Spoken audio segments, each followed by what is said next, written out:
ఆంధ్రప్రదేశ్ ఎన్నికల ముంగిట్లో ఉంది. సో కాకినాడ నియోజకవర్గానికి ఆ పేరు వినిపిస్తే ప్రధానంగా వినిపించే పేరు చంద్రశేఖర్ రెడ్డి గారు.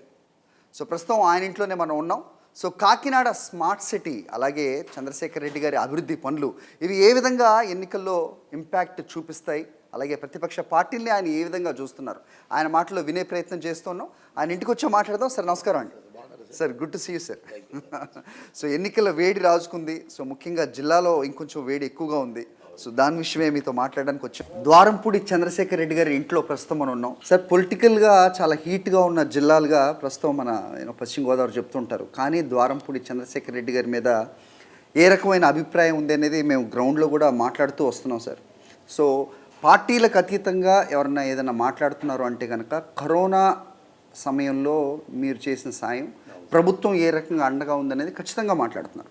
దాని గురించి మాట్లాడే ముందు ఫస్ట్ మీ మీద ఉన్న విమర్శలు అలాగే కాంట్రవర్సీ గురించి కూడా మాట్లాడాల్సి వస్తుంది.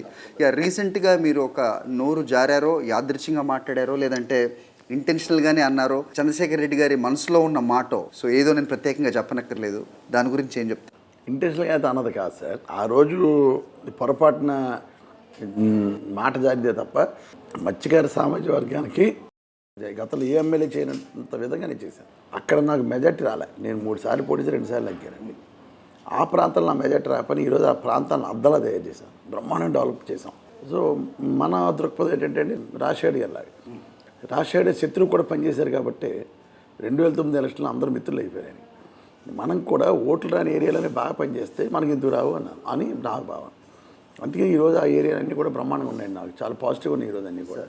ముఖ్యంగా జగన్మోహన్ రెడ్డి కూడా కాకినాడలో ఎప్పుడన్నా బోట్లకి ఇన్సూరెన్స్ చేయరండి. ఇక్కడ బోట్ ఫైర్ అయితే పొరపాటున బోటు మునిగిపోయినా ఫైర్ అయినా ఎప్పుడు కాంపన్సేషన్ లేదు. అటువంటిది నేను దగ్గర 9 బోట్లకి నేను జగన్మోహన్ రెడ్డి దగ్గర నుంచి ఈచ్ బోట్కి 10 లక్షలు తెచ్చానండి, కాలిపోయిన బోట్కి. అలాగే ఒక బోట్కి అయితే 5 లక్షలు తెచ్చాను. వాళ్ళందరూ కూడా కాన్ఫిడెన్స్ వచ్చింది నాకు అందరికీ. సో చంద్రశేఖర్ చేయగలడు. అలాగే సముద్రం మీదకి వెళ్ళి చనిపోయిన పోర్టు కార్మికులు, వాళ్ళందరూ ఫిషర్మెన్ కమ్యూనిటీ ఎక్కువ మంది.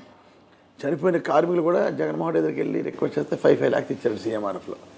సో అది ఈరోజు నాకు బలం అనమాట. కనుక అది ఆ రోజు నేను ఆల్రెడీ ప్రతి మాటని రాజకీయం చేస్తాను. నేను ఎలక్షన్ కాబట్టి రాజకీయం చేయాలని చూశారు. నేను రాజకీయం చేసే అవకాశాన్ని నేను ఇవ్వలేదు వాళ్ళకి. కాకినాడ వరకు అందరూ తెలుసు నేనేంటంది. కాకినాడలో మత్స్య సామాజిక వర్గం అందరికీ తెలుసు. కానీ వేరే అదర్ డిస్ట్రిక్ట్లు, అదర్ ప్లేస్లో, అదర్ స్టేట్లో ఉన్న లీడర్లు దీని కొంచెం చేద్దామని చూశారు. దాని రాజకీయం చేయలేకపోయారు. దాని అవకాశం నేను ఇవ్వలేదు. ఇక అభ్యర్థిత్వం విషయానికి వస్తే సార్, మామూలుగా మనం చూస్తున్నాం ప్రస్తుతం ఉన్న సమీకరణాల్లో ఒక వర్గం ఎక్కువగా ఉంటే ఆ వర్గం అభ్యర్థి వస్తూ ఉంటారు. సో అది తప్పు పట్టాల్సిన అవసరం కూడా లేదు. కానీ కాకినాడ విషయం వచ్చేటప్పటికి చంద్రశేఖర్ రెడ్డి గారు టాప్ 1 to 10 ఆయన పేరే వినిపిస్తుంటుంది. అంటే ఆయన ఫైనాన్షియల్ స్టామినా చూసా, లేదంటే ఆయన ప్రజల్లో ఉండే విధానాన్ని చూసా, లేకపోతే ప్రభుత్వం చేసిన సంక్షేమ పథకాలు ఏంటి రీజన్? సార్ ఇందులో 2 ఉన్నాయి సార్. నేను గతంలో చాలాసార్లు ఎలక్షన్లో ఉన్నాను, రాజకీయాల్లో ఉన్నాను. ఇంత కాన్ఫిడెన్స్గా ప్రజల్లోకి వెళ్ళే అవకాశం వచ్చిందంటే 100% జగన్మోహన్ రెడ్డి గారి సంక్షేమాన్ని 100% అమలు చేయటం. ఎలక్షన్లు అయిన తర్వాత పార్టీలకు అత్యంతగా ప్రతి ఒక్కరికి పనిచేశాను. ఈరోజు అదే ఎగ్జాంపుల్ అండి. ఈరోజు కాకినాడలో చౌదరీసే తీసుకోండి. మొన్న ఒక 10 days బ్యాక్ చౌదరీస్ ఫ్యామిలీస్ అన్ని మీటింగ్ వేసినాయి. నన్ను మా వైఫ్ని పిలిచారు. మేము ఎప్పుడు దిగాలి ఎలక్షన్ అడిగారు అన్నాడు. కాకినాడ వరకు అయితే మట్టుకి అన్ని కులాల వాళ్ళు, అందరి సెక్టర్ల వాళ్ళు గెలిపించుకోవాలి అన్న నిశ్చయిత ఉన్నారు. ఈ నియోజకవర్గంలో ఇంకో విషయం సార్, 10,000 మందికి ఇళ్ల స్థలాలు అని చెప్పి 30,000 అయింది. వాళ్ళందరికీ కూడా ఇల్లు కట్టిస్తామనే ఒక హామీ. సో 30,000 ఇళ్ళు ఒక నియోజకవర్గంలో మీరు మాట ఇవ్వడం అంటే అది అమలుకు సాధ్యమయ్యేది కాదు అనేది ప్రతిపక్షాలు మాట్లాడుతుంది. ఇప్పుడు 30,000 మందికి స్థలాలు కొన్నామండి. అది స్థలాలు కొన్నప్పుడు కోర్టులు వేశారు. కోర్టులో ఇంకా కేసులు ఉన్నాయి. అయినా కూడా నేను ల్యాండ్ కొనేసాం. 650 ఎకరాలు కొనటం, ఫిల్లింగ్ చేయటం, రోడ్లు వేసి రాళ్ళు పాతి మార్కింగ్ చేసి ప్రతి వాడిని తీసుకెళ్ళి ఆ స్థలాలు నిలబెట్టి పట్టా ఇచ్చాను. 30,000 మందికి చేశాను సార్. అలాగే ఇప్పుడు 16,000 ఇల్లు శాంక్షన్ అయినా అవుట్ ఆఫ్ 30,000 16 ఇల్లు శాంక్షన్ అయితే 16,000 ఇల్లులో 11,000 ఇల్లు గ్రౌండ్ చేస్తాం. రీసెంట్గా జస్ట్ ఒక 10 days బ్యాక్ మళ్ళీ 6,200 శాంక్షన్ అయినాయి.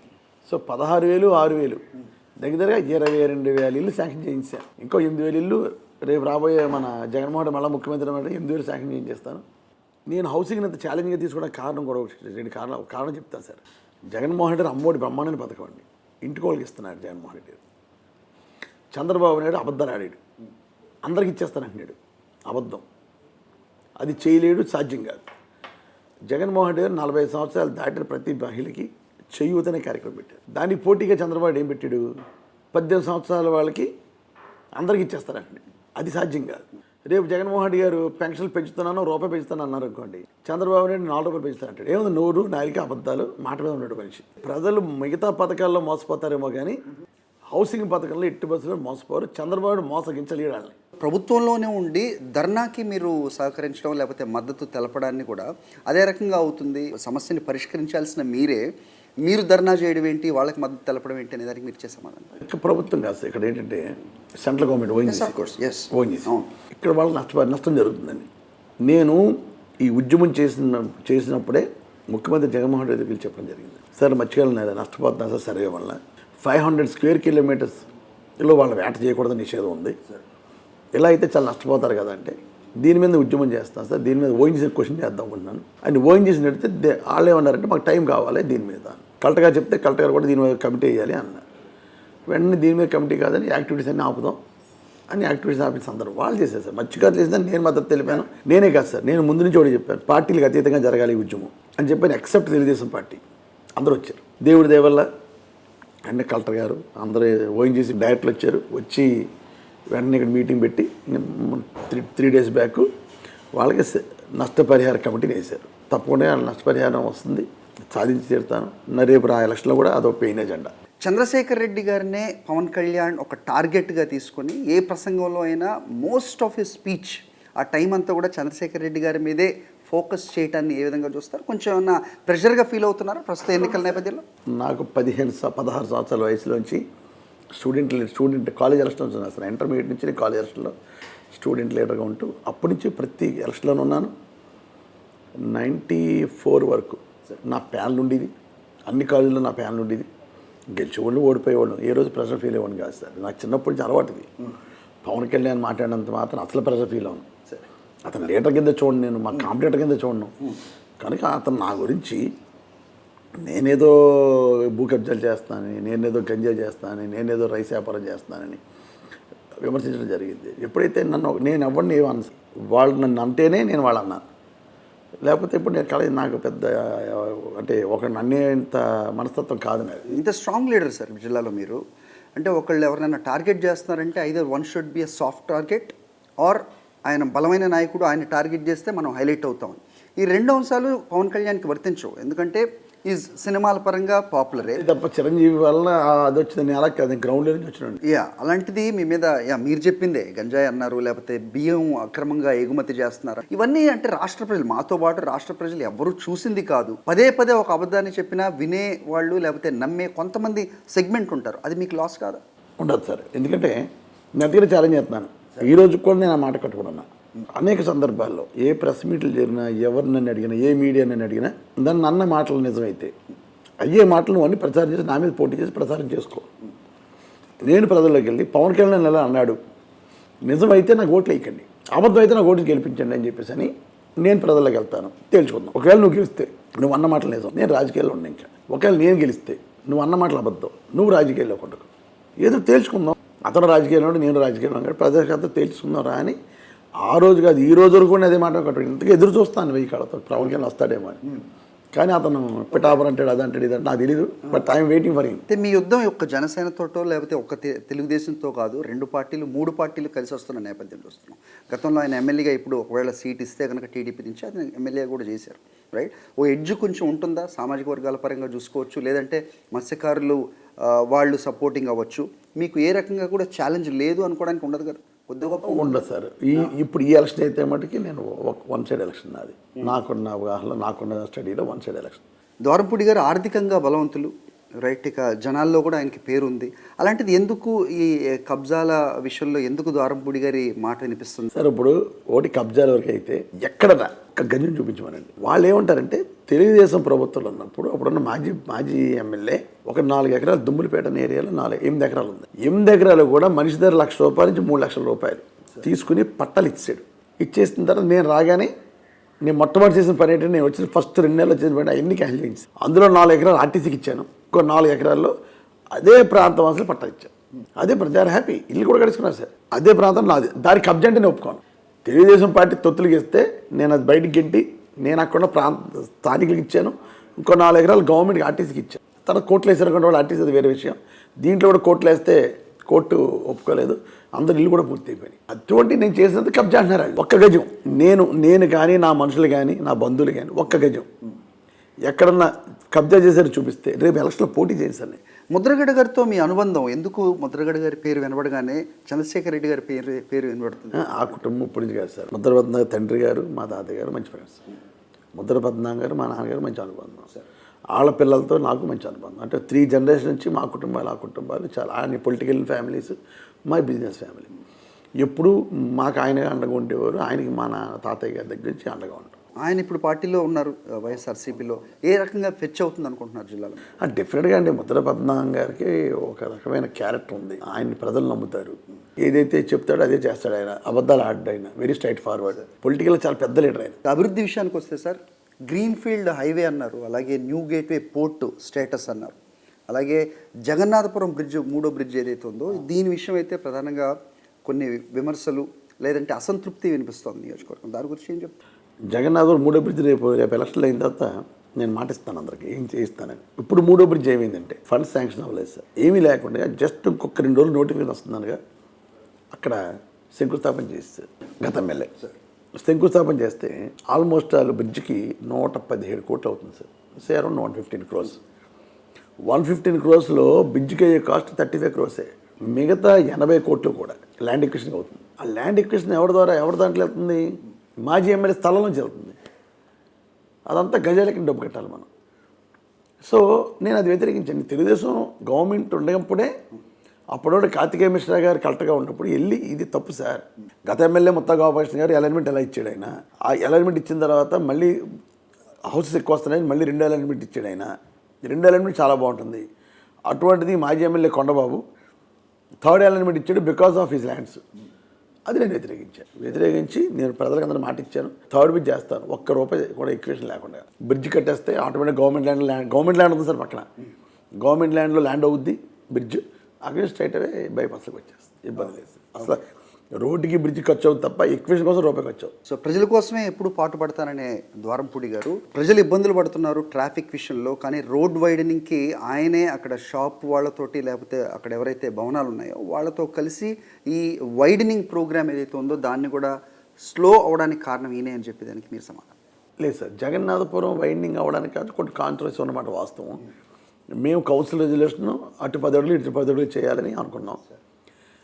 అక్కడ బిజినెస్ పీపుల్ వచ్చి 10 కాదు సార్ 5 అడుగులు చేయండి అంటే ఒప్పుకున్నాను. ఓకే 5 అడుగులు చేద్దాం, ఇబ్బంది అంత ప్రైమ్ ప్రాపర్టీ అండి. అదేమైందంటే సార్ మాస్టర్ ప్లాన్లో అది 80 feet రోడ్ ఉంది. సో నేను 5 feet చేసినంత మాత్రం అది సొల్యూషన్ కాదు సార్. దాన్ని ఇప్పుడు 70 feet మార్చి నేను మళ్ళీ మాస్టర్ ప్లాన్ మార్చా. ఓకే మాస్టర్ ప్లాన్ మార్చిన తర్వాత రేపు వాళ్ళు 5 feet వదిలేసి కట్టేస్తామండి. మళ్ళీ వాళ్ళు బిల్డింగ్లు కట్టుకుంటారు, కట్టుకుని మళ్ళీ ఇంకో 5 feet వదలాలి. కనుక అది కరెక్ట్ కాదని స్లో చేయడానికి కారణం అది సార్. ఆల్రెడీ రికమెండ్ చేసి కౌన్సిల్ రెజల్యూషన్ చేసి నేను పంపాను. అది క్యాపిటల్లో ఉంది. అది ఆ మాస్టర్ ప్లాన్ అది రివిజన్ చేసేసిన తర్వాత మార్పులు చేసిన తర్వాత అప్పుడు ఈ ప్రక్రియ స్టార్ట్ చేస్తారు. అప్పుడు చేయడం కరెక్ట్ కాదని ఆపాను. Right sir. ఇక పవన్ కళ్యాణ్ ముమ్మిడివరము లేదంటే పిఠాపురం ఆయన వారాహి యాత్రలో మాట్లాడుతూ నేను వస్తున్నాను, ముఖ్యంగా మీ నియోజకవర్గం గురించి కాకినాడ వస్తున్నాను అని చెప్పి బోర్డర్ నుంచి వేరే ప్రాంతానికి ఆయన వెళ్ళిపోయారు. ప్రస్తుతం సమయం వచ్చింది, ఎందుకు, ఏంటి దీని వెనకాల ఏమైనా ఉందా? పర్టికులర్ పవన్ కళ్యాణ్ ఏంటంటే 2014 ఎలక్షన్ ముందే నా మీద డెలిగేషన్ చేసి ఏదో బ్రాహ్మణ స్థలాలు కబ్జా చేస్తారని కొనిపెట్టింది నాకు అరుణ్ కుమార్ గారు. ఎవరో చెప్పింది కాదు, ఉండవల్లి గారు గొడవ కూడా అందులో ఉండేది సార్. అప్పుడు ఒక బ్రాహ్మణ్ మొత్తం సైట్ అది 2700 గజాలండి. సైట్ అంతా కూడా గొడవస్తో వేరియస్ గొడవస్ ఉంటాయి. మిగతా వాళ్ళందరూ ఇబ్బంది పెట్టారు బ్రాహ్మణుల్ని. మీరు మాకే అమ్మాలి, తక్కువ రేటుకి అమ్మాలి అంటే ఒక బ్రాహ్మణులు వచ్చి అరుణ్ కుమార్ గారు బాధపడతా, అరుణ్ కుమార్ నువ్వు కొనవయ్యారెడ్డి, నువ్వు కొంటే కొంచెం ఇబ్బంది ఉంటుంది వాళ్ళకంటే 600 మార్కెట్ రేట్ కొన్నాను సార్.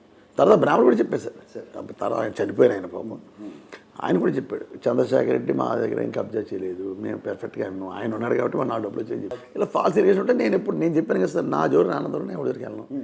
ఆయన అన్నారు, వదిలేశారు. మీరు ఇచ్చిన సమాధానానికి మళ్ళీ ఆయన రెస్పాన్స్ లేదు ఆయన దగ్గర నుంచి. ఉండాలి కదా సార్, అనేటిది ఏదో గుట్టగాలు చేసి మొక్క చేసాను కాదు కదా. పాలిటిక్స్లో ఉన్నాం మనం. అందుకని నేను ఈ రోజుకి కూడా నేను కట్టుకుంటున్నాను సార్. పవన్ కళ్యాణ్ రావాలని కోరుకుంటున్నాను, గెలిపోవడం తేల్చుకుంటాను, ప్రజల్లోకి వెళ్తాను. కనుక తేల్చుకున్నారా నువ్వు మాట్లాడేది కాదని ఈ రోజు కూడా కట్టుకున్నాను. మీ ఛాలెంజ్ ఆయన తీసుకుంటారని మీరు అనుకుంటున్నారా? తీసుకోవాలి కదా సార్, లేకపోతే అది మాట విత్డ్రా చేసుకున్నట్టే. రేపు ప్రచారంలో వచ్చి మాట్లాడితే ఒప్పుకోను. మీ ఎజెండా ఏంటి ప్రచారంలో? సార్ నా ఎజెండా జగన్ గారు చేసి చెప్పుకుంటాను సార్.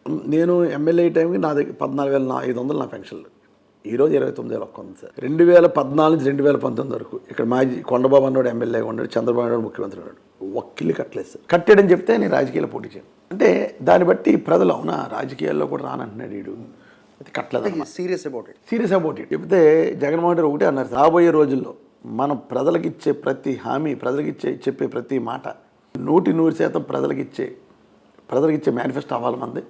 కానీ ఇప్పటికే నేను 99% చేసి 1% చేయలేదని బాధగా ఉన్నాను నేను అని చెప్పి, అంటే అంత కమిట్మెంట్ ఉన్నాడు సార్. అయితే ప్రజల మెమరీ చాలా తక్కువ అనుకునే నాయకుల్లో చంద్రబాబు నాయుడు గారు ఫస్ట్ ఉంటారు సార్. జరిగిన వాస్తవాలు ప్రజలకి తీసుకెళ్లే ప్రయత్నం మీ వైపు నుంచి ఎంతవరకు జరిగింది అనుకుంటున్నారు సార్? మేమైతే జగన్మోహన్ రెడ్డి 99% చేశారు.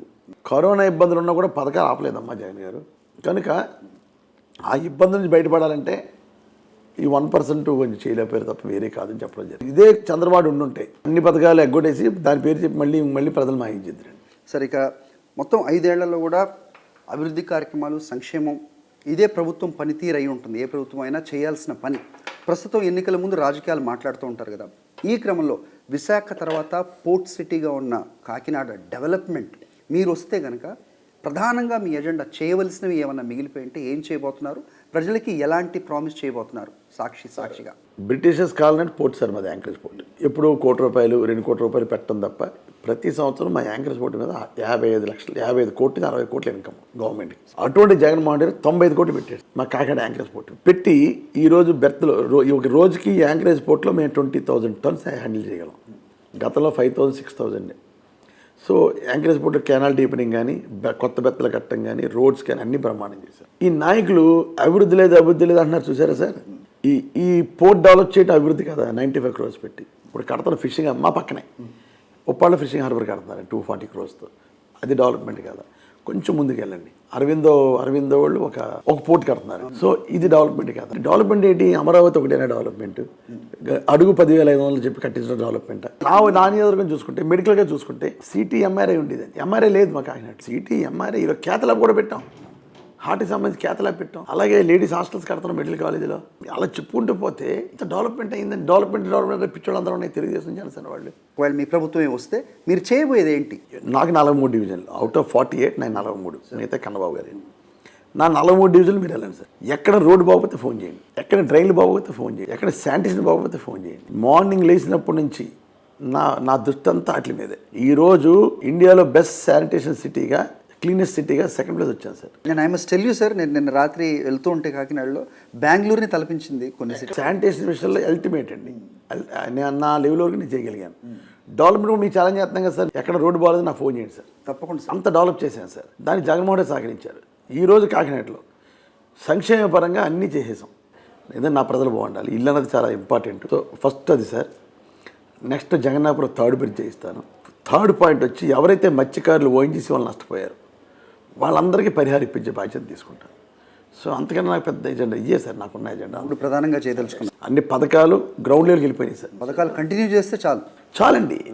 ప్రజలు కూడా జగన్ గారి ఇచ్చి కంటిన్యూ చేస్తే చాలండి. చంద్రబాబు నాయుడు అమ్మఒడి ఎంతమందికి ఇచ్చేస్తానన్నా, చేయూత ఎంతమందికి ఇచ్చేస్తాను, ప్రజలు నమ్మే పరిస్థితులు లేరు.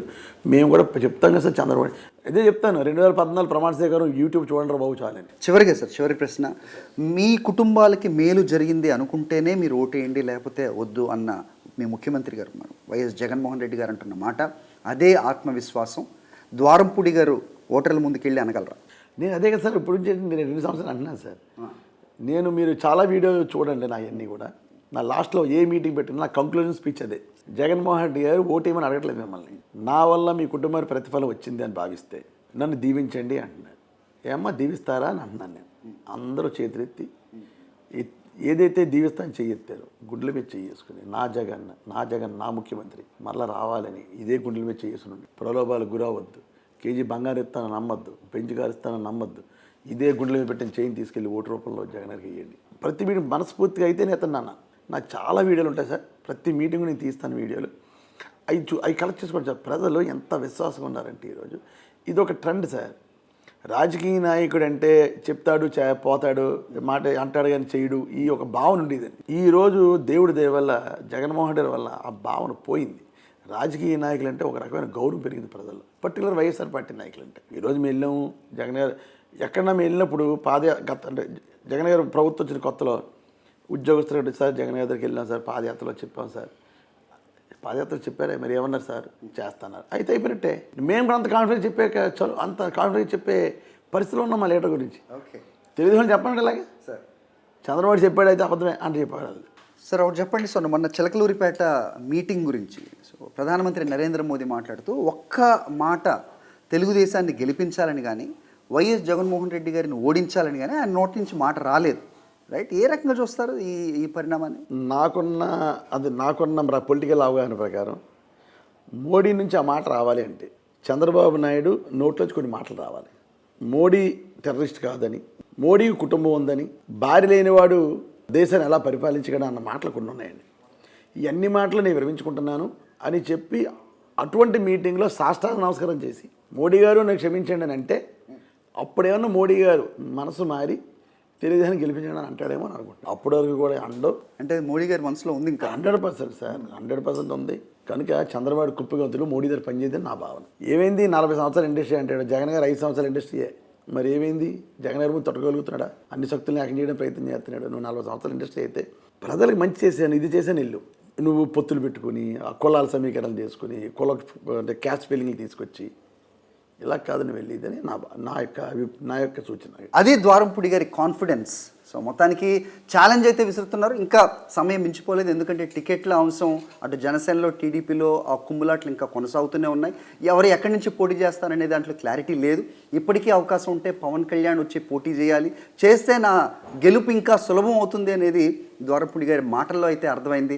సో ఎవరు ఏదైనా, ఏ పార్టీ ఏదైనా తను సిద్ధంగా ఉన్నారు. తను ముఖ్యమంత్రి ఏదైతే విశ్వాసంతో కుటుంబాలకి మేలు జరిగితేనే ఓటేయండి అంటున్నారో అదే మాట నాది కూడా. గత 2 సంవత్సరాలుగా అదే మాట చెప్తున్నాను అంటున్న ద్వారంపూడి గారితో స్ట్రైట్ టాక్.